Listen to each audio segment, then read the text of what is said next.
May pagkakapareho rin kami ni Chloe regarding our parents. I lost my mom 3 years ago and my dad 9 years ago. And my mom 7 years ago. Alam namin na kahit hindi namin sila kasama ngayon,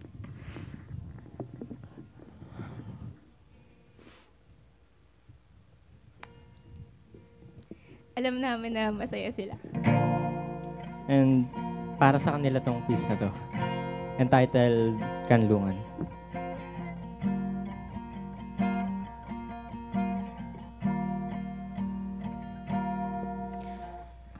Paulit-ulit kong tinatanong sa sarili ko, kung ano nga ba ang tunay na kahulugan ng salitang tahanan. Kung tulad ba ito ng pag-uwi ng mga ibon mula sa taglamig ng dapit hapon. O nang walang sawang paghalik ng alon sa dalampasigan habang panahon. O kung tulad ba ito ng paghimbing ng buwan sa piling ng mga bituin. O ng pag-awit ng hangin ng mga hiling na alam kong hinding-hindi na muling tutuparin. At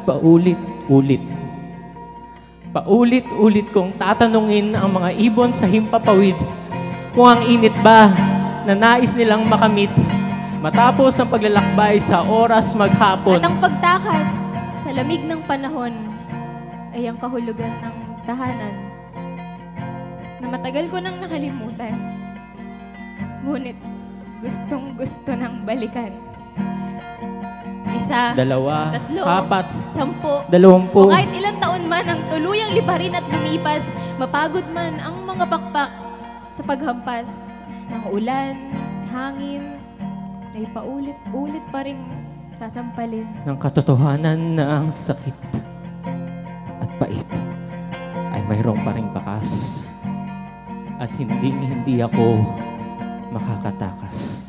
Kung mabibigyan ng pagkakataon, Mas nanaisin ko pang balikan ang nakaraan. patitigilin ang oras, susulitin bawat sandali. Walang nagbabadyang wakas. At ikaw ay nananatili. Kaysa harapin ang kasalukuyan, Tahakin ang hinaharap na wala kahit anino o presensya na ng tinatawag kong ama't ina. Hindi ko gugustuhin ang kasalukuyan kung ang pag-aaruga ay naging pangungulila, ang pag-aalaga ay tuluyang nawala, at ang tanging magagawa ay ingatan ang mga alaala. Kaya Naiinggit ako sa mga ibong dayo dahil gaano mang distansya ang liparin nila kahit malayo, ilang kilometro o milya ay makakaasa sa tahanang naghihintay. Handang mag-alaga sa mga pakpak na pagod na sa maghapong pagkampay. naiinggit ako sa mga ibong dayo na may kasiguruduhan sa uuwian, matatanggap ang init ng pagyakap. Ng simoy ng hangin sa dalampasigan, malalasap ang sarap ng pagbalik sa kanlungang kinagisnan, tulad ng mga magulang na aking kinalakihan. Na nagparamdam Ng tunay na kahulugan ng salitang tahanan.